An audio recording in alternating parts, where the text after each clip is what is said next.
Setiap malam, setiap kali saya mencoba membaca buku-buku itu, tiba-tiba terdengar suaranya.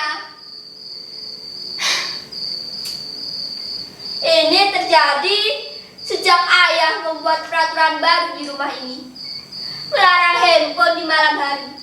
Dan saya harus menyerahkan benda-bujaan itu kepada ayah.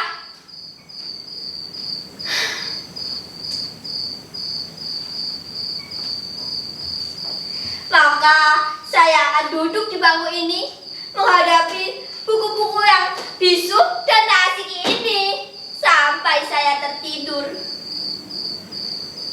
Ayah atau ibu, mereka seperti tentara jaga malam, akan datang ke kamar ini untuk memastikan bahwa saya masih membaca sebelum pukul 10 atau 11 malam.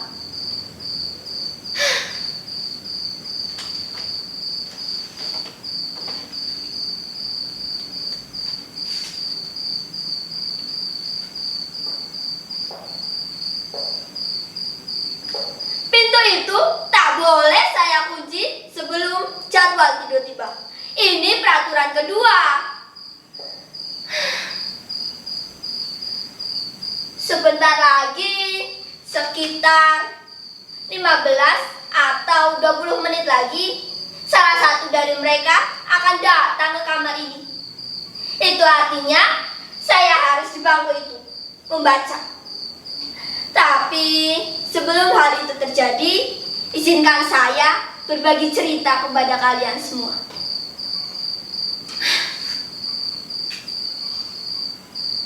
Saya sendiri bukannya tak berusaha, bahkan segala daya upaya sudah saya kerahkan untuk bisa membaca buku dengan khusyuk dan bahagia. Tapi saya juga sudah memotivasi diri dengan berbagai nasihat yang saya ingat. Kata-kata mutiara, semboyan, pepatah, pantun, yel-yel penyemangat belajar, hingga kritik tajam para pakar itu. Tapi herannya, hal-hal yang biasa digunakan orang untuk memotivasi diri tak juga membesarkan semangat dan gairah saya untuk membaca.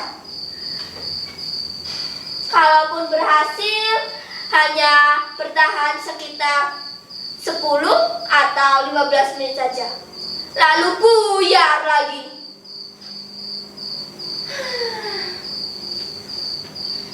Kalau saja mengubah diri bisa dilakukan serenyah ceramahnya Mario Teguh, mungkin aku tak menderita begini lagi. Apa? Saudara-saudara tak percaya bahwa saya sedang menderita? Apa tak terlihat beban derita itu di wajah saya, di sorot mata saya, di getar suara saya, di seluruh tubuh saya ini? Saya memang sedang menderita. Bahkan kalau saja penderitaan itu saya tuangkan ke dalam puisi, saya kira saudara-saudara tak akan mampu membacanya tanpa menitikkan air mata. Tak percaya? Saudara-saudara tak percaya bahwa sekarang ini saya sedang dibuli sepi dan dikepung sedih? Sekarang saya tanya kepada kalian semua, siapa di antara kalian yang mau dan mampu berpisah dengan apa yang sudah menjadi bagian dari diri kalian sendiri tanpa merasa rasa hampa? Tidak ada kan yang mampu. Begitu juga saya.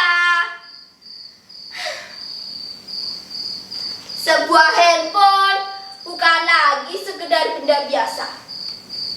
Ia adalah salah satu bagian terpenting dari diri kita, bahkan hidup kita. Bayangkan, sejak kecil dia sudah bersama kita, menemani kita di saat semua orang bahkan tak punya waktu luang atau malas meladeni kita yang masih kanak-kanak. Pagi, siang, sore, bahkan malam, ia selalu bersedia melayani kemanapun kita inginkan dan apapun kemauan kita.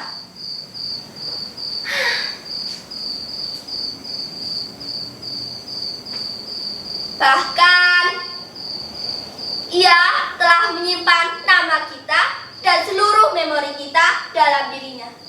Dan kita telah menyimpan password dan kunci pembukanya dalam benak kita. Sungguh simbiosis yang sangat romantis dan intim, bukan? Bahkan kita bisa lebih dekat dan nyaman dengan dirinya daripada dengan sesama kita. Itulah mengapa berpisah dengan dirinya meski cuma saban malam rasanya seperti bertahun-tahun kesepian.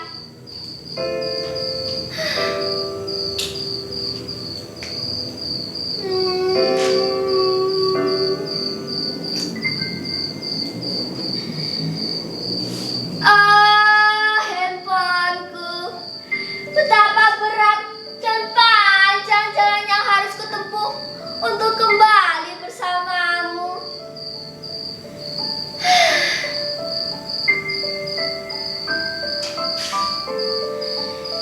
Sejak pertama kali saya pandai menulis dan membaca, sudah saya tuliskan nama saya ke dalam dirinya.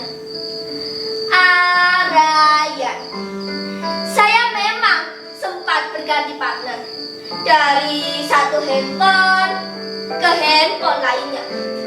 Tapi apapun jenisnya, sikap mereka tetap sama. Selalu setia menemani dan melayani kita. Tak pernah berkurang sedikit pun. Bahkan semakin istimewa dan semakin besar saja kemampuan mereka melayani kita. Coba bandingkan kesetiaan dan konsistensi mereka melayani kita. Berganti partner, berganti pula sikap dan kebiasaannya. Apalagi pergantian pimpinan, bisa semakin baik atau malah semakin anjlok mutunya. Maaf, saya agak melantur.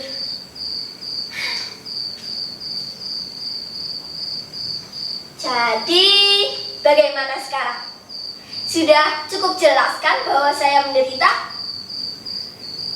Saya menderita bukan karena berpisah dengan dirinya saja, tapi saya dihadapkan dengan dua keadaan secara bersamaan. Di satu sisi saya tahu ayah dan ibu ingin saya berprestasi dan maju dalam studi. Tapi di sisi lain, kesadaran saya sudah terbiasa hidup dengan dia ada di sisi saya.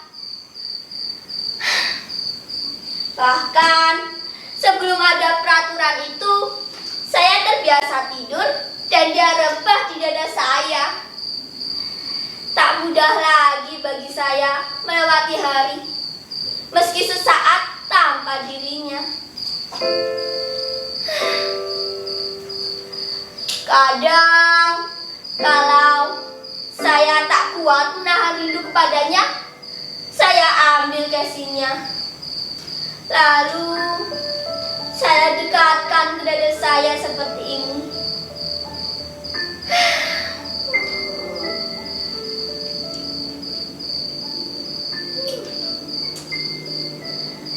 Tak ada yang lebih membahagiakan daripada mendengar suara yang renyah dan riangnya.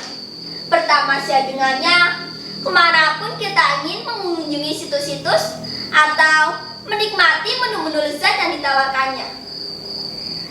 Ia membuat hidup ini menjadi amat mudah, simpel, cepat, dan ia tak akan membiarkan kita menunggu lebih lama. Ia mampu membahagiakan kita tepat di saat kita menginginkannya. Ia memberitahu kita apa saja dengan cepat dan lengkap, tanpa perlu kita mengerahkan tenaga. Bahkan kini, ia memiliki banyak sarana yang mampu menjamin kesejahteraan kita dalam tempo sesingkat-singkatnya. Jadi, bagaimana bisa saya berlama-lama dengan buku ini untuk menata masa depan? Itu sangat membuang waktu, tenaga, dan pikiran. Sedangkan kita hidup di masa yang bergantung pada kecepatan dan keringkasan. Siapa yang tak bisa cepat dan ringkas, ia akan ditinggalkan, menjadi fosil penghuni museum peradaban.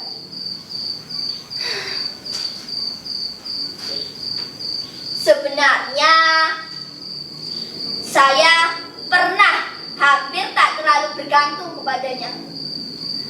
Tapi ketika saya memergoki ayah dan ibu sedang duduk asik dan begitu intim dengan handphonenya masing-masing, saya jadi merasa dihianati. Sejak saat itu, kemampuan saya untuk berpisah dengannya semakin menurun. Bahkan kini, ia ada di kepala saya. Ia sudah seperti denyut dalam jantung saya.